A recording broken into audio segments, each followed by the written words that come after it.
வணக்கம் அன்பு நெஞ்சங்களே. நான் உங்கள் சிவகாசி சிவன். அருட்தந்தை வேதாத்ரி மகரிஷி அவர்களின் ஒரு அற்புதமான சிந்தனை பதிவு. தலைப்பு: யோக பயிற்சி.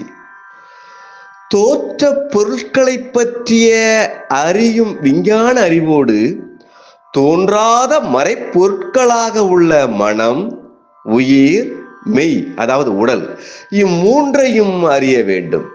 இதற்கு முறையான உளப்பயிற்சி அதாவது அகத்தவம் அதாவது தியானம், இது ஒன்றுதான் சிறந்த வழி.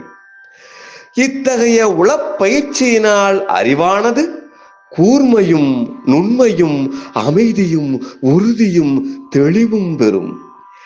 பேரியக்க மண்டலம் முழுவதையும் தனக்குள்ளாக்கி விரிந்து நின்று ஆழ்ந்து சிந்திக்கும் திறன் பெறுகிறது.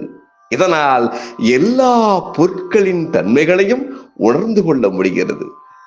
பிற உயிர் பெறும் இன்ப துன்ப உணர்வுகளின் தன்மையை ஊடுருவி நின்று அறியும் நுட்பமும், உயிர்கள் படும் துன்பத்தை என்றவரை போக்க உதவும் தகைமையும், உயிருக்கும் துன்பம் விளைவிக்காமல் தனது தேவை விருப்பம் இவற்றை நிறைவு செய்து கொள்ளும் ஒழுக்க பண்பும் இயல்பாக உருவாகிவிடும். எனவே யோக சாதனையால் மனிதன் அறிவிலும் செயலிலும் சிறந்து விளங்க முடியும். இவையெல்லாம் பொதுவாக யோக பயிற்சியினால் மனிதனுக்கு கிடைக்கப் பெறும் பயன்கள்.